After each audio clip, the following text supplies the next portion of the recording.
Good morning, beloveds.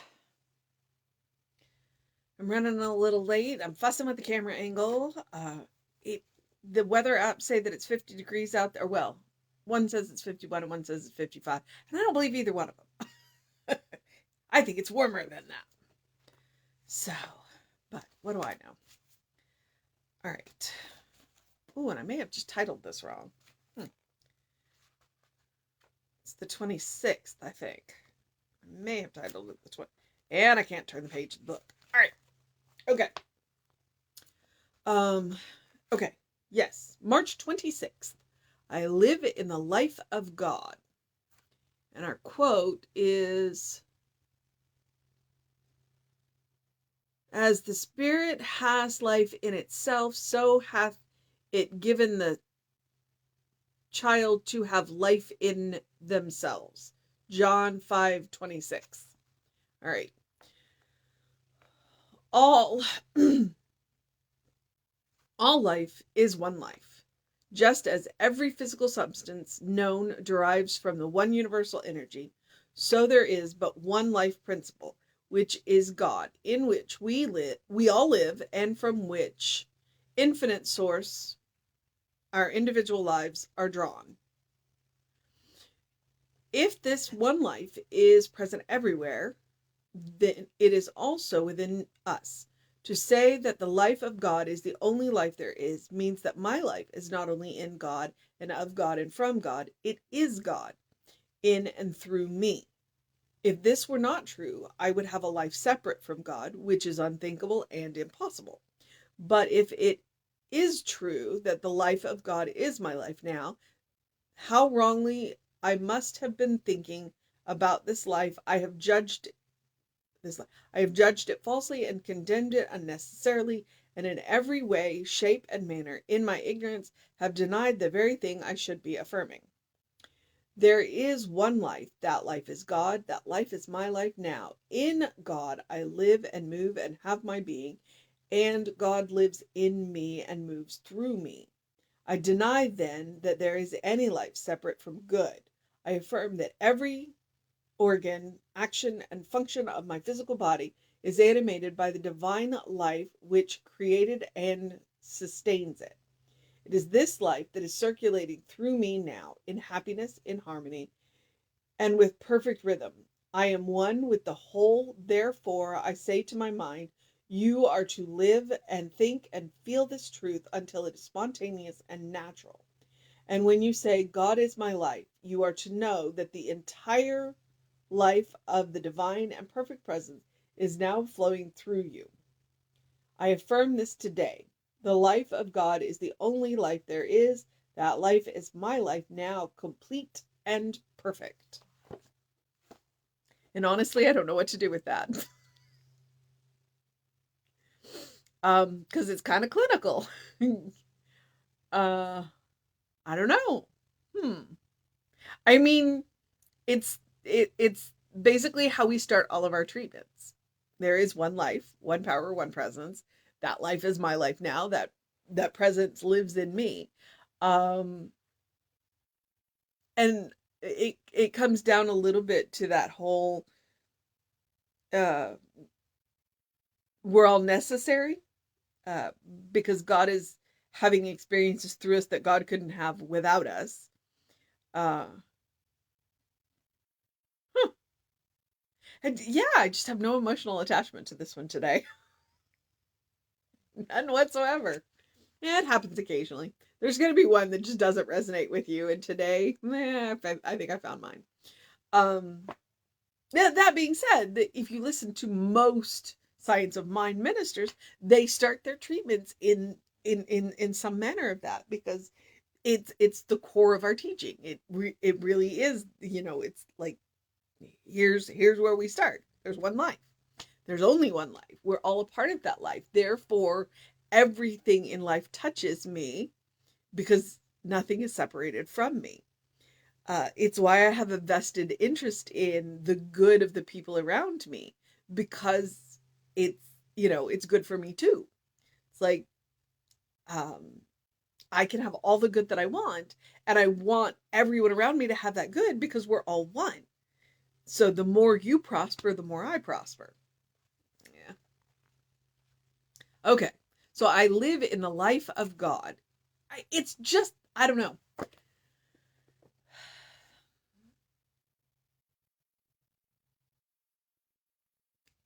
Yeah, I live in the life of God.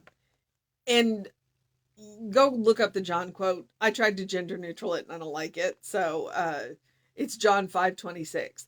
The way it reads, and you'll see why I gender neutraled it. As the Father hath life in himself, so hath he given the Son to have life in himself. Yeah. Sometimes when you try and gender neutral, that's one of those where I would like, let me go back, read the actual more of that passage so that I know what it's talking about. It would make me more effective at gender neutraling it. So, all life is one life. And that is the centerpiece of Science of Mind teaching, that there's only one life, that we're all connected. And we're all connected in God because we're all made from God, by God. Which sounded a little stranger than I meant it to. So there it is.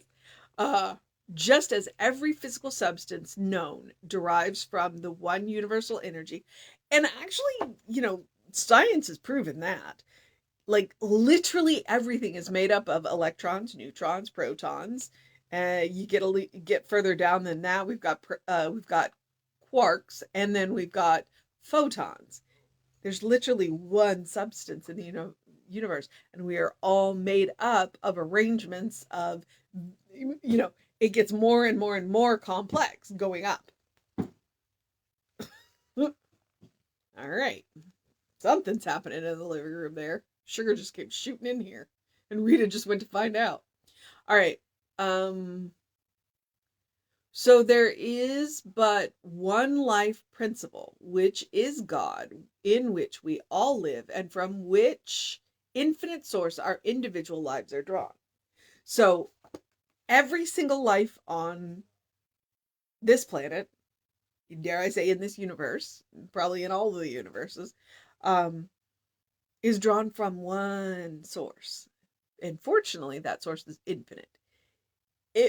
And that source is also not bound by time and space, which is one of the reasons why it's infinite. Because if it was bound by time and space, it wouldn't be infinite. All right.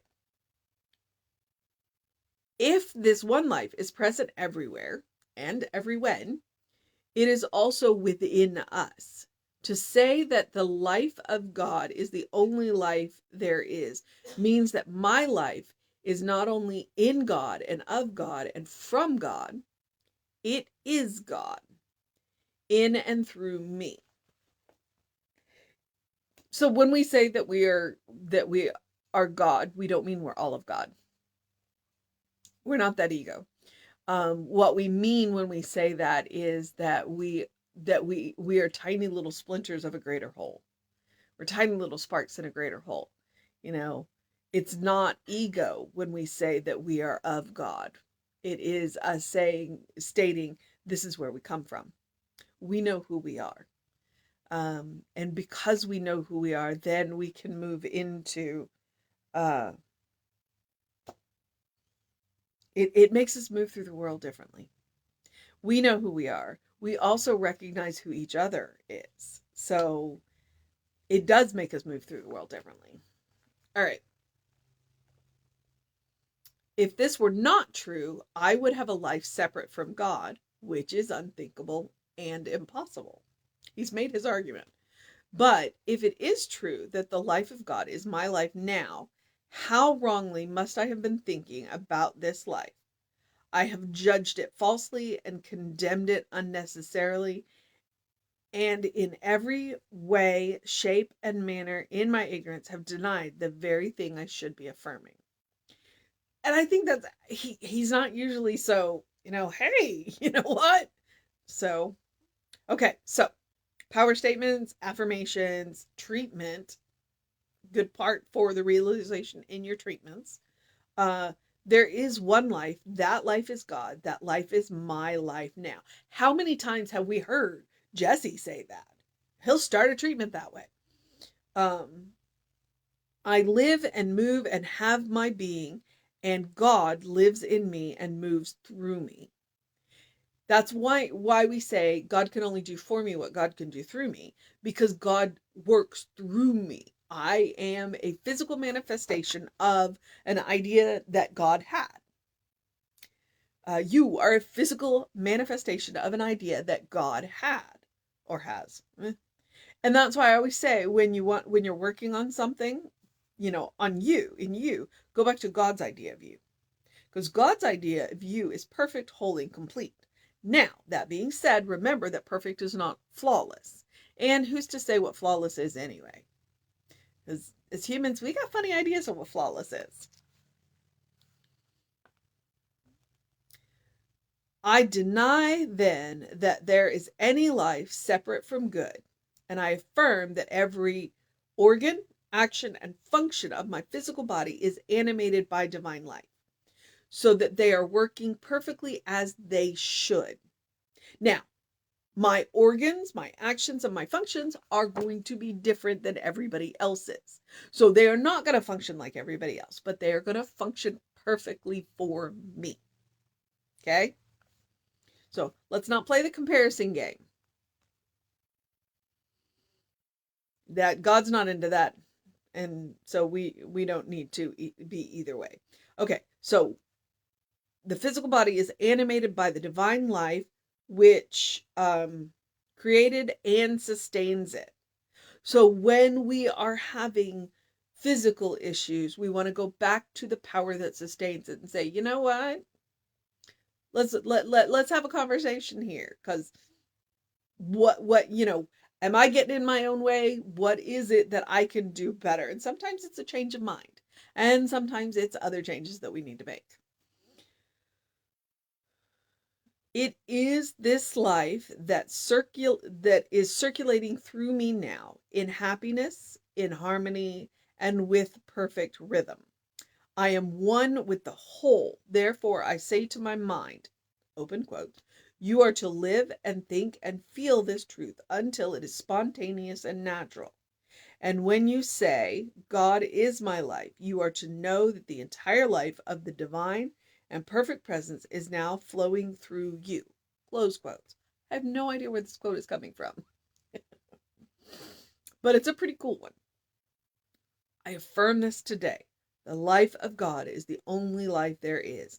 That life is my life now, complete and perfect. You on a mission for today. There you are, that last line. To affirm.